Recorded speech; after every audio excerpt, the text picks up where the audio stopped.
S'inspirant des productions de Scorsese des années 70 et 80, notamment de Taxi Driver, Todd Phillips et Scott Silver écrivent dès 2017 le scénario d'un film visant à retracer les origines du Joker, super-vilain le plus populaire du monde des comics de super-héros. Souhaitant se démarquer du DCU qui, en parallèle, ne rencontre ni le succès critique ni le succès commercial escompté, il est annoncé très tôt que cette nouvelle version cinématographique du clown du crime ne sera rattachée à aucun épisode de la dite saga en cours et sera produite par le géant du cinéma cité plus haut, Martin Scorsese. Pour cette raison de non-affiliation à l'univers DC, Jared Leto, interprète du cinglé dans Suicide Squad, n'est pas retenu pour reprendre le personnage, ce qui provoquera chez l'acteur une colère sans précédent. C'est Joaquin Phoenix, désireux depuis quelque temps d'incarner au cinéma un méchant dans un comic book movie, qui se verra offrir le rôle-titre aux dépens de Leonardo DiCaprio dans un premier temps pressenti, compte tenu de son habituelle collaboration avec Martin Scorsese. La Warner Bros, peu confiante en ce projet, n'accorde à Todd Phillips que le budget dérisoire de 55 millions de dollars, espérant voir ce dernier se démotiver par manque de moyens et ranger son idée au placard. Heureusement pour la firme de Burbank, il n'en est rien.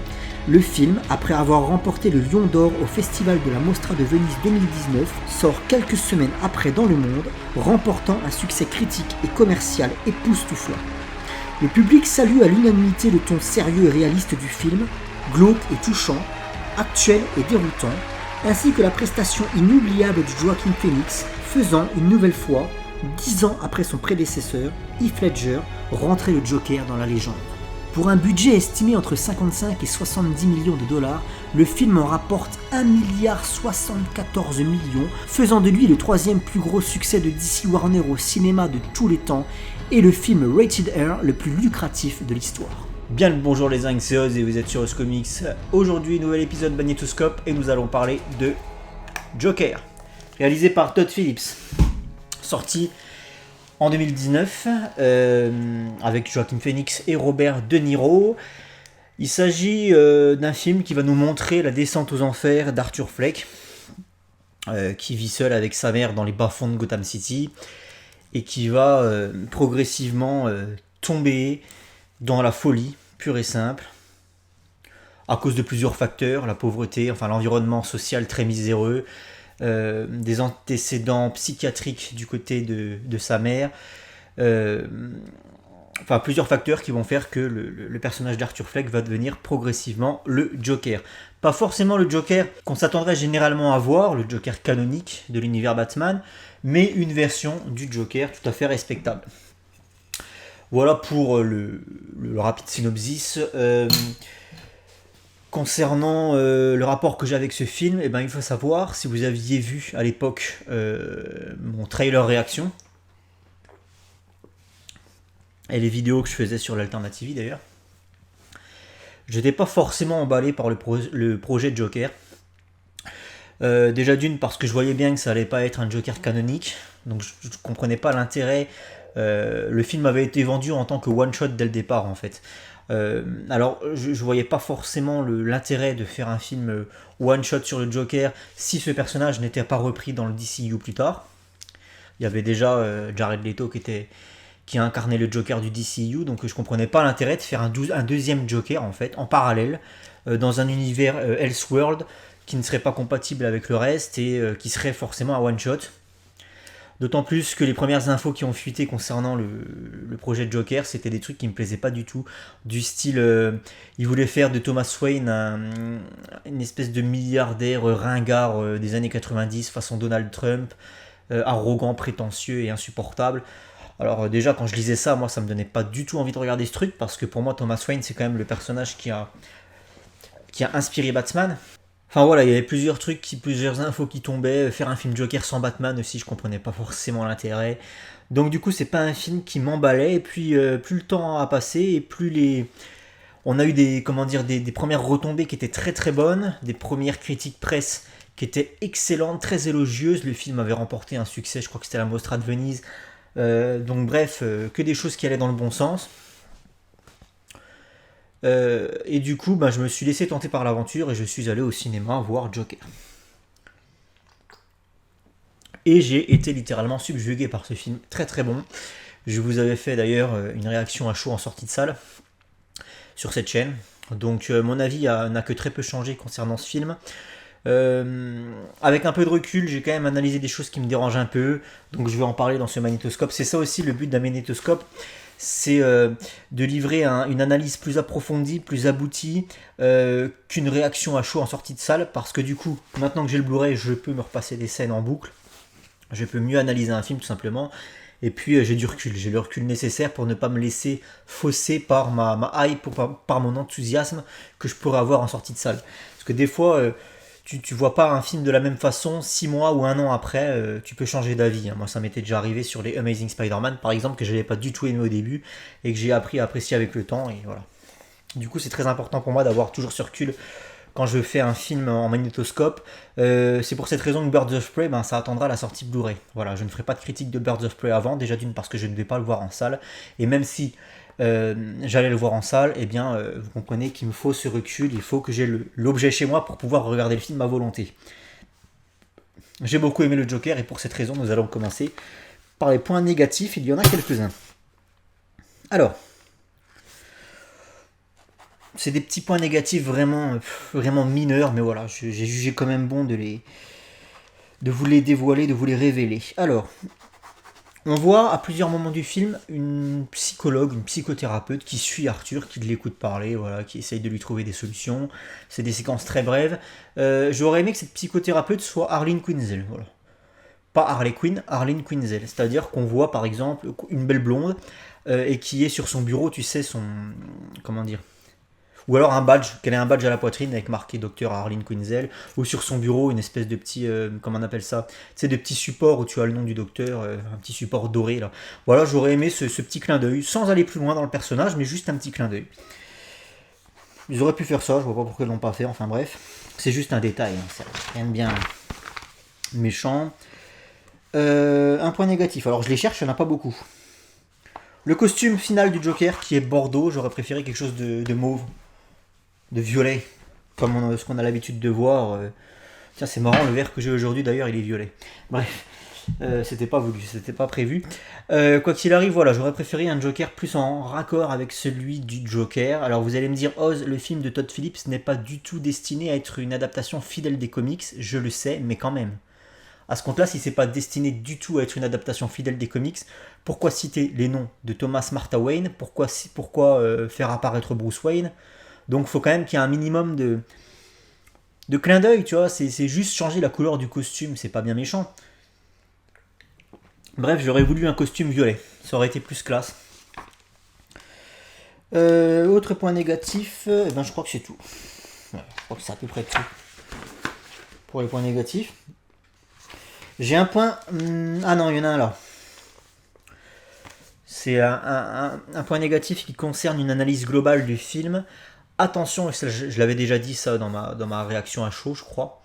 Attention à ne pas faire du Joker un héros ou un anti-héros ou quelqu'un qui est proche du peuple, un redresseur des injustices sociales, des inégalités culturelles, ce genre de conneries. Attention à ne pas faire du Joker. Il ne faut pas prendre le message du film à contresens en fait, et il faut bien interpréter que le Joker c'est un méchant. Et il y a des gens qui ont mal compris le film. Le film nous dépeint le portrait de quelqu'un qui devient fou et qui tue des gens, voilà. Sans forcément porter de jugement sur ses actes, sans dire voilà c'est pas bien de faire ça ou c'est bien, voilà. Le film ne fait pas ça. À aucun moment le film ne fait l'apologie des actes du Joker. Il nous montre un taré qui tue des gens. Le problème c'est que le message n'est pas suffisamment franc en fait. Et du coup il aurait fallu... pour bien montrer que le Joker n'est pas quelqu'un à prendre en exemple, il aurait fallu qu'à la fin du film, lorsqu'il vient de tuer le présentateur télé, il s'assied dans son siège et il tire sur des gens de manière complètement random dans la foule. Ou sur les deux invités qui sont là sur le plateau, la vieille et puis l'autre invité, voilà, qu'il leur tire une balle complètement gratuitement comme ça dessus, ou alors qu'il tire dans la foule. Il faut voir le Joker faire des actes délibérément méchants et gratuits. Parce que c'est ça le Joker. Et c'est vrai que dans ce film, t'as vraiment l'impression que c'est plus une vengeance personnelle qu'autre chose. Et c'est pour ça que le message a été mal compris, a été mal perçu par une partie des spectateurs. Et on a pu voir dans les manifestations autour du monde, dans des soulèvements populaires un peu partout autour de la planète, des manifestants qui arboraient la peinture du Joker. Et je trouve que c'est assez dangereux de faire ça.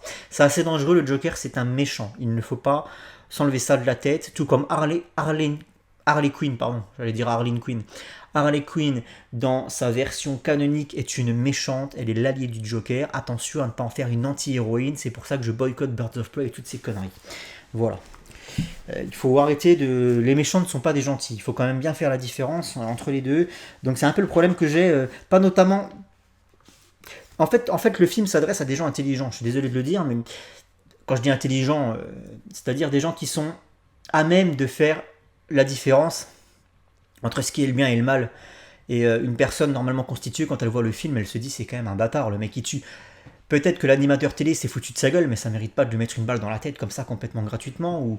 Et tu vois, le problème c'est que mis entre de mauvaises mains, le film peut être mal perçu parce que son discours n'est pas suffisamment explicite. Voilà. Donc il aurait fallu qu'on le voit tirer de manière random dans la foule, ou alors qu'on le voit faire un truc vraiment dégueulasse. Tu vois, j'avais pris l'exemple en sortie de salle, j'avais dit il aurait fallu qu'on nous montre le Joker faire exploser une école maternelle. Bon, ce Joker-là n'est clairement pas le Joker des comics qui aurait pu faire ce genre de choses, qui a des explosifs et qui s'amuse à faire péter des trucs dans la ville. Mais quand je dis ça, c'est un exemple. Là, il aurait fallu montrer que c'est un criminel, un terroriste, avant toute chose.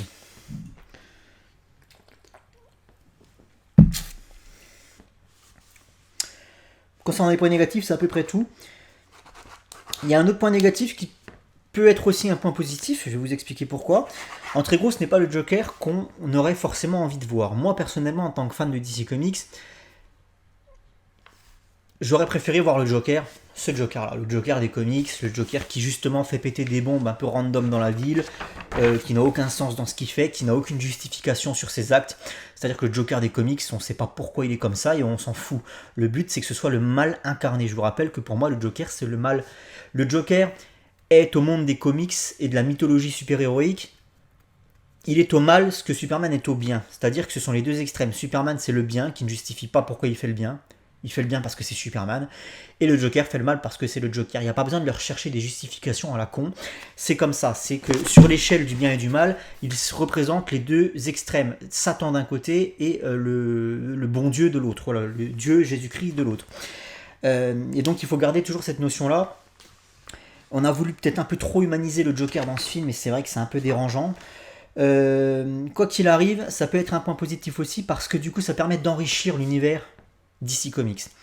Quand je dis enrichir l'univers DC Comics, je dis qu'en très gros, c'est un univers qui est extrêmement vaste et que c'est très intéressant et très important même pour la pérennité de la franchise de DC Comics. C'est très intéressant, très important d'avoir plusieurs avis, plusieurs visions sur tel ou tel personnage, sur tel ou tel pan de la mythologie DC Comics. Ça permet de rafraîchir des choses, ça permet de livrer de nouvelles expériences finalement aux fans et de ne pas se contenter, de ne pas se cantonner à une seule itération d'un ou plusieurs personnages. Par exemple, en ce moment, je suis en train de lire ça. Voilà, les guerres de Sinestro, tout le bordel, Geoff Jones, Green Lantern. Et je me dis que ce Geoff Jones présente Green Lantern qui est un space opéra, c'est dans l'espace, il y a des extraterrestres qui se font des guerres avec des bagues de couleurs. Ça fait partie du même univers, entre guillemets, que le Joker de Todd Phillips. Alors pas le même univers, je veux dire, ils sont en aucun cas connectés, mais ça fait partie de l'univers DC Comics. Et moi en tant que fan, c'est ce que je veux voir. Je veux pouvoir un soir me lire une histoire avec des extraterrestres qui se foutent sur la gueule dans l'espace, et le lendemain me regarder un film hyper terre à terre, hyper réaliste, ancré dans son époque, sur le Joker, qui plus est un film qui nous livre une autre version du Joker, quelque chose qu'on n'a pas du tout l'habitude de voir en temps normal. Donc du coup, c'est vraiment très intéressant, et c'est pour ça que c'est à la fois un point négatif de ne pas nous faire le Joker qu'on a envie de voir en tant que fan de DC, mais également de nous montrer une autre version du personnage. C'est un plus. Donc c'est pour ça que c'est à la fois un point négatif et positif. Du coup, toujours dans les points positifs négatifs, on a voulu un petit peu déconstruire l'image des parents Wayne dans ce film. C'est vrai que généralement, Thomas Wayne c'est vu comme un bienfaiteur, et c'est lui qui inspire à son fils de faire le bien. Donc il faut que ce soit presque un saint, Thomas Wayne, dans la mythologie Batman. Et c'est vrai que ce film a fait un peu l'inverse, elle te le présente pas totalement comme un salopard, mais elle te montre pas que c'est non plus, elle te montre pas non plus que c'est un saint. C'est-à-dire que Thomas Wayne c'est juste un riche, voilà, un riche milliardaire qui s'en fout un peu des autres finalement, qui essaye de se construire une image favorable, une image positive, mais au final on se rend compte qu'il n'est pas si blanc que ça finalement, et voilà, quoi qu'il arrive, c'est. Je suis assez d'accord avec le fait de déconstruire un mythe comme ça, mais il faut pas aller trop loin non plus. Et ce film, il a trouvé le juste milieu, c'est-à-dire qu'il n'est pas non plus allé dans la déconstruction totale du personnage de Thomas Wayne. J'avais peur la première fois que j'ai vu le film, quand ils sont partis sur les bails de. Thomas Wayne a fait un enfant à sa domestique, et après il les a abandonnés à la misère de la rue, etc. J'avais un peu du mal avec cette version très pessimiste, très péjorative, très, très, très mauvaise finalement de Thomas Wayne, de le présentant comme un salopard fini. Et au final, tu apprends dans le film, quand l'intrigue se découpe petit à petit, tu apprends dans le film que non, en fait c'est la bonne femme qui a tout inventé. Thomas Wayne n'a rien à voir avec ça. Donc du coup, ça m'a un petit peu rassuré et réconforté. Ils n'ont pas totalement descendu Thomas Wayne, donc c'est à la fois un point positif et négatif. Le travail a été relativement bien fait à ce niveau-là. On va passer au point positif. Il y a un travail d'écriture dans ce film qui est fantastique de toute manière, la preuve. En fait, ce film ne te prend pas pour un con dans le sens où ce film joue avec toi. Avec l'histoire donc de la mère d'Arthur Fleck qui fait croire à son fils que en fait c'est le fils caché de Thomas Wayne, etc. Et donc en tant que spectateur tu y crois jusqu'à ce que tu comprennes que ce n'est pas du tout le cas. L'histoire d'amour entre la voisine Black Zazie Beetz et Joaquin Phoenix qui n'est pas du tout crédible pour un sou. Quand tu regardes le film tu te dis what the fuck, comment il arrive à la serrer, la gonzesse elle est pas trop mal, tu vois, elle est mère de famille, et lui qui est vraiment bizarre, qui a des airs de psychopathe, qui est vraiment étrange avec son look famélique, comment il arrive à la serrer, et tu crois pas du tout, tu crois pas une seule seconde à cette histoire d'amour, et tu te dis c'est un peu bizarre, et au final pareil, une fois de plus, ce réalisateur te conforte en t'expliquant que non, c'est lui qui a tout inventé. Et bref, tu vois, j'aime beaucoup cette idée de jouer avec le spectateur en lui présentant des choses et en les contredisant plus tard. En fait, ça te prend au dépourvu finalement et ça permet de créer des éléments de surprise.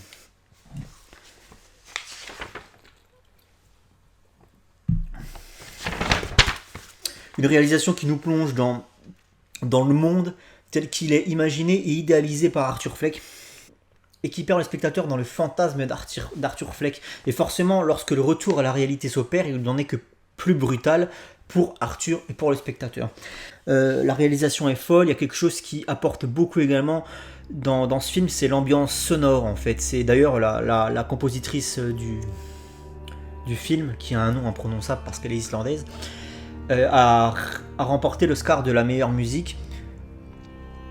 Alors pour moi, je considère pas ça vraiment comme de la musique, c'est-à-dire que c'est pas une partition, c'est une partition, mais c'est pas un thème musical, c'est pas une mélodie que tu peux siffler en allant au boulot, tu vois ce que je veux dire, c'est un peu bizarre. Il y a une ambiance sonore dans ce film qui est vraiment forte, qui apporte au film une vraie identité, à la fois perdue entre le mélancolique, la tristesse, le glauque et le macabre.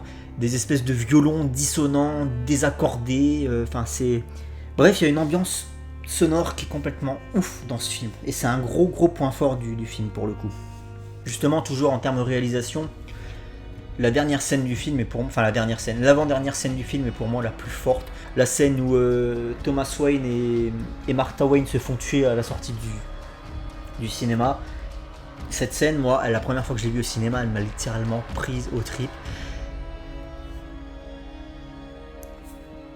J'en ai eu des frissons parce que je voyais la naissance non seulement d'un de mes héros préférés, mais également de son antagoniste majeur, son antagoniste principal.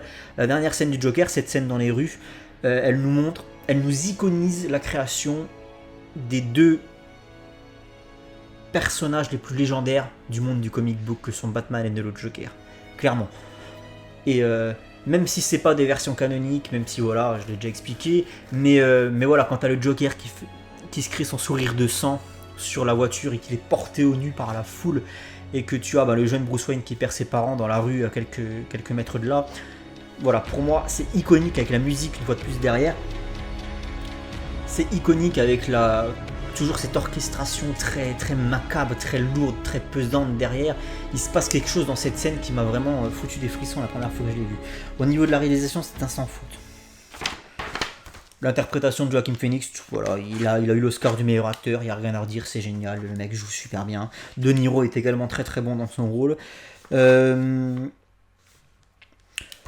Le fait qu'à la fin, justement, le Joker soit porté au nu par la foule, il s'est découvert des adeptes, il s'est découvert littéralement du soutien dans les populations pauvres de Gotham City. Et je trouve que c'est assez intéressant parce que ça nous permet de comprendre comment le Joker peut avoir des hommes de main. Tu vois, si tu vas un peu plus loin dans la réflexion, le Joker, c'est pas forcément quelqu'un qui a de l'argent. Et du coup, comment est-ce qu'il fait pour s'entourer dans les histoires Batman, hein. Là, je pars dans les choses un peu plus classiques de ce qu'on peut lire chez DC. Comment le Joker fait pour s'entourer d'autant d'hommes de main qui vont l'aider dans ses missions morbides. Et c'est parce que il y a des gens qui lui vouent un véritable culte. Voilà. Excellente justification du rire du Joker. Pourquoi le personnage rigole sans arrêt. Et c'est la première fois où le Joker ne me casse pas les couilles. Parce que vous savez que je n'aime pas le Joker, je l'ai déjà suffisamment expliqué. Le Joker me casse les couilles. Et du coup, dans ce film, pas du tout, parce que déjà son rire, il n'est pas intempestif. En fait, il rigole souvent, mais c'est pas non plus intempestif. C'est pas que de ça. Et on nous explique qu'en fait, son rire, c'est plus un rire nerveux, finalement, qui est lié à des troubles comment on appelle ça, psychologiques. Enfin voilà, c'est un trouble du comportement, en fait, c'est une réaction physique d'un trouble mental. Et du coup, j'ai beaucoup aimé cette justification, cette explication. Pourquoi le Joker rigole tout le temps? Pour rien, voilà. Parce que c'est dû au stress, c'est dû à l'énervement, c'est dû à son conditionnement psychologique qui déclenche un rire incontrôlé, qui lui fait mal d'ailleurs. Et j'aime beaucoup ce paradoxe. On a une Gotham City qui a une vraie identité. C'est pas la Gotham que j'ai envie de voir. Elle a pas ce côté fantastique et gothique qu'on voudrait voir de Gotham. Mais au moins, c'est une ville crasseuse. T'as les poubelles qui dégueulent dans les rues. On t'explique qu'il y a une invasion de rats. Donc il y a une vraie Gotham crasseuse dans laquelle t'as pas envie de vivre. Ça pue la mort à chaque coin de rue. Donc vraie identité de Gotham, c'est plutôt réussi à ce niveau-là. Le fait que le Joker sombre dans la folie, donc il y a plusieurs facteurs comme j'expliquais en début de vidéo, il y a aussi le facteur environnemental, et vivre à Gotham, dans une ville comme ça où tu peux te faire agresser pour un rien dans la rue tous les 4 matins, où il fait toujours gris, où où t'as les poubelles qui dégueulent, où les gens n'ont pas forcément la joie de vivre, ça va pas forcément déclencher ta folie, enfin ça va pas déclencher ta folie, mais ça va y participer quand même. Donc un personnage très important, Gotham, à part entière. Ils ont respecté l'origine mystérieuse du Joker. Parce que ça, c'est quelque chose qui me faisait chier. C'est une raison aussi pour laquelle je voulais pas forcément aller voir un film origin story du Joker. Parce que pour moi, le Joker, c'est un de ces personnages qui gagne à rester mystérieux. Comme Michael Myers, j'ai déjà expliqué. J'ai pas envie qu'on leur invente des origines. J'ai pas envie de savoir d'où ils viennent, ces gens-là. Parce que ça fait partie du mythe. Et du coup, ce film, pareil, une fois de plus, il joue avec le spectateur. Il va te faire croire à telle chose pour t'expliquer en fait plus tard que pas du tout, et que il va te faire croire que le Joker, voilà, il a vraiment cet environnement, il vit avec sa mère dans les quartiers crasseux de Gotham, pour t'expliquer petit à petit qu'en fait c'est pas du tout sa mère, qu'il a été adopté, qu'il a été laissé pour compte, ce gamin, qu'on l'a tabassé, qu'on l'a maltraité. Du coup ça explique aussi pourquoi il devient taré, mais pas que. Et du coup le Joker c'est un enfant adopté, donc on sait vraiment pas d'où il vient finalement, donc on conserve le côté mystérieux qui participe à l'iconisation du personnage. Donc ça me plaît aussi. Au niveau de la réal aussi, il y a quelque chose de très très fort, c'est, vous savez, les fameux escaliers qu'Arthur Fleck remonte à chaque fois qu'il rentre chez lui tous les soirs. Après une journée de merde, il remonte péniblement ces escaliers qui le mènent jusqu'à son domicile. Et c'est toujours filmé de nuit, ou c'est toujours grisâtre, voilà, c'est toujours très triste comme scène, avec le violon toujours languissant derrière, tu vois, et tu comprends que il a passé une journée de merde et que voilà, c'est pas évident pour lui. Et à la fin du film, tu le vois descendre les escaliers, il fait beau, le soleil clair dans le ciel est bleu, c'est la première fois que tu vois ça dans le film. Il fait beau, le Joker a littéralement cédé à la folie, il s'est maquillé, il vient de tuer son collègue de travail chez lui quelques minutes plus tôt. Et il a vêtu son costume, il a son maquillage, et il descend les escaliers 4 à 4 en dansant, la joie de vivre. Et ces escaliers, en fait, c'est une espèce de jauge pour te dire où se situe. C'est une espèce de jauge en fait pour te dire où se situe son état mental, j'ai presque envie de dire. Une jauge de son état d'esprit. C'est pénible de monter les escaliers, c'est-à-dire que c'est pénible de se battre dans la vie et de se laisser descendre dans la folie. C'est beaucoup plus facile et c'est beaucoup plus sympa, tu vois. Et c'est pour ça que quand il descend les escaliers, il le fait avec le sourire et en dansant. Et d'ailleurs, un truc qui est assez intéressant dans cette scène, c'est que tout en haut des escaliers, donc tu vois que le ciel est lumineux, donc voilà. Tout en haut des escaliers, tu vois deux ombres qui viennent s'ajouter au plan en fait. Donc les deux flics qui enquêtent sur Arthur Fleck. Et on ne les voit pas parce qu'ils sont dans l'ombre en fait. Ils sont à contre-jour. Et du coup, c'est très... Il y a un côté presque religieux, je sais pas. Tu vois, les deux juges en fait qui sont là-haut dans le soleil et qu'on ne voit pas. Des ombres comme ça, tout en haut. Presque imperceptible. Il y a un côté très, je sais pas, très... Le paradis, très religieux. Moi, en tout cas, c'est l'impression que j'ai eue sur cette scène. Et Arthur qui descend vers l'enfer, littéralement. Et du coup, les flics représentent forcément la loi et l'ordre. Donc, une espèce de moralité dans ce monde où rien ne va. Et ils sont tout en haut, très très loin. Et on les voit pas, ils sont dans l'ombre, comme j'expliquais. Et ça voudrait dire que Arthur, lui, qui descend vers la folie, là, il peut clairement plus remonter vers la moralité. Il peut clairement plus remonter vers la décence morale, la décence mentale, ou je sais pas comment expliquer ça, mais il peut plus remonter là-haut. Pour lui, c'est inaccessible, tu vois. Et j'aime beaucoup, en une scène, en un seul plan, ce que le réalisateur a essayé de nous dire. Très très bon. Vraiment, la réalisation, c'est un gros point fort du film. Conclusion. Alors certes, c'est pas du tout une adaptation fidèle à la version canonique du Joker, à ce qu'on voudrait voir du Joker au cinéma quand on est fan de DC. Clairement pas. Et donc du coup, c'est pour ça que ça a été difficile pour moi de donner une note et de juger ce film. Pourquoi ? Parce que généralement, dans Magnétoscope, quand je donne une note, je reste dans un univers DC Comics bien établi.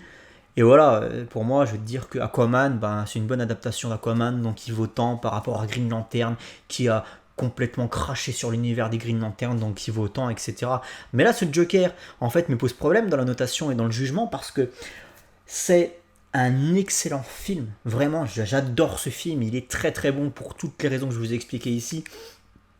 Mais j'ai du mal à le considérer comme un film DC Comics. Et j'ai du mal à le comparer à des films comme Aquaman ou comme Batman Begins, tu vois, c'est très très dur à faire. Je vais le noter en tant que film, tout simplement. Et je vais lui mettre la note de 18 sur 20.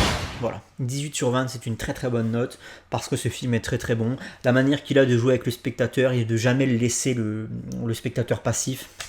C'est un film qui est en phase avec son époque.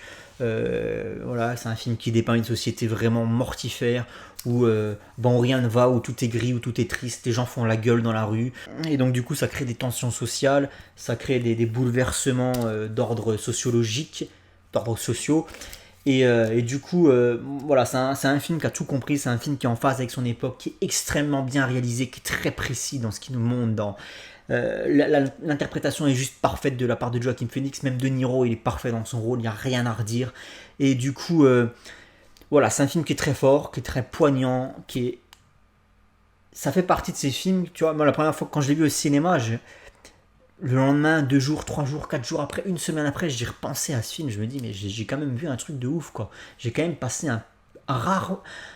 Les moments comme ça au cinéma sont très rares dans une vie. Donc du coup, voilà, pour ces raisons, 18 sur 20, ce qui m'a l'air d'être une très très bonne note.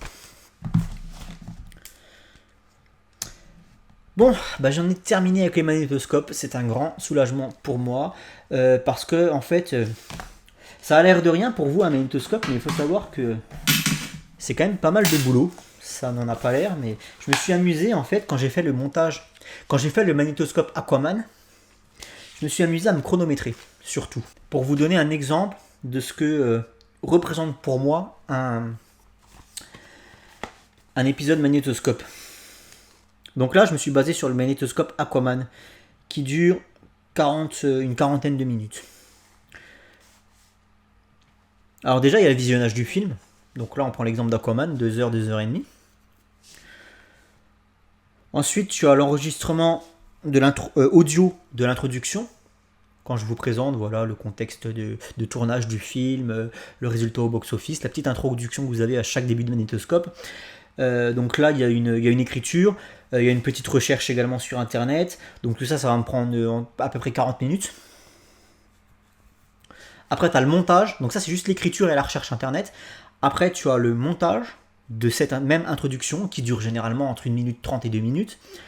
Là, pour le coup, Aquaman, l'introduction durait 2 minutes 20. Et pour 2 minutes 20, eh ben, il y a 1h30 de montage. Parce qu'il y a un écran noir, il y a des petites images, et il faut que j'aille chercher les images sur Internet. Et après, je les anime. Voilà, c'est pas du grand montage. J'ai jamais été très très bon dans le montage. Mais voilà, c'est le simple fait d'aller chercher les images sur Internet, de faire les petites animations, de coller ça avec ma voix, de mettre les petits bruitages également derrière, d'aller chercher la musique, l'encoder, tout le bordel. Il y en a pour 1h30 juste de montage. Et après, il y a 15 minutes d'encodage où là, je ne travaille pas, c'est le PC qui encode l'introduction. 15 minutes pour avoir mon introduction que je puisse incorporer dans le montage final. Donc en tout, il y a un peu plus de 2 heures de travail pour 2 minutes 20 d'introduction. 2 heures de travail pour 2 minutes 20 d'introduction, les gars. Ensuite, il y a le montage de toute la partie face caméra, où je rajoute les petits plus, les petits moins sur le côté de la vidéo, où je rajoute pareil des images, et ça me demande beaucoup de temps d'aller chercher les images, etc. Des fois, je vais mettre 10-15 minutes à trouver l'image que je veux sur Internet, parce que je vais sur Google Images, et j'essaie de taper en anglais l'image que je voudrais par rapport à la scène du film dont je suis en train de parler. Et du coup, je trouve pas forcément la bonne. Donc des fois, voilà, j'en ai pour un quart d'heure juste pour aller chercher une image. Donc le montage magnétoscope, on va dire pour un magnétoscope de 40 minutes, pour le cas d'Aquaman, j'ai passé 3h20 à monter l'épisode. 3h20. À regarder toute la partie facecam, à couper ce que je voulais pas garder au montage, à rajouter les petits bruitages, à rajouter les photos, etc. 3h20, juste pour 40 minutes. Donc en tout et pour tout, un épisode de magnétoscope, ça représente la durée de visionnage du film, 2 heures de montage pour l'introduction, 3h20 de montage pour la partie face caméra, il y a 6 heures d'encodage, et il y a une upload qui varie entre 15 et 20 heures. Donc en très gros, 6 heures de travail, 6 heures d'encodage et 15-20 heures d'upload pour une vidéo qui dure 40 minutes. Donc temps total, j'ai compté entre 25 et 30 heures par magnétoscope. Voilà, ce que ça représente pour moi, pour le PC, parce que je ne fais pas tout le travail, le PC bosse beaucoup aussi. Donc voilà, entre 25 et 30 heures juste pour un épisode de magnétoscope, sachant que c'est vraiment du montage de bas étage. C'est vraiment du montage de merde que je fais, je me prends pas la tête, parce que vous le savez, c'est pas mon travail, je suis pas payé sur YouTube et j'ai une vie à côté. Hein.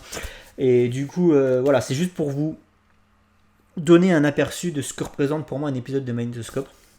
C'est pour ça que parfois il se passait 2-3 semaines, 1 mois, 2 mois peut-être entre deux épisodes. Quoi qu'il arrive, je suis content, je vais pouvoir souffler parce que j'en ai terminé avec ça. Bien évidemment, il y aura les magnétoscopes qui vont suivre sur les prochains films d'ici à venir. Donc dans l'ordre, il y a Birds of Prey, il y a Wonder Woman 84, etc. Mais vous avez compris que j'attends d'avoir les Blu-ray. Donc c'est pas demain la veille. Quoi qu'il arrive, voilà, je considère que j'ai terminé parce que tous les films d'ici à ce jour ont été traités dans magnétoscope. Donc pour moi, c'est une première, un des premiers accomplissements sur cette chaîne. Et le temps que je ne passerai plus à vous faire les magnétoscopes, je vais pouvoir le mettre à profit pour l'autre chronique dont je vous ai déjà parlé, qui s'appelle Trombinoscope. Et dont le principe sera de vous présenter des personnages d'ici, peut-être pas toutes les semaines, mais au moins toutes les 2 semaines, je vais essayer de m'y tenir.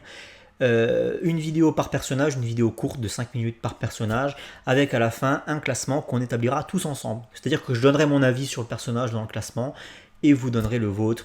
Et je ferai un condensé, une synthèse de tout ça, et du coup, je m'amuserai à placer le personnage dans le classement en prenant compte de vos avis.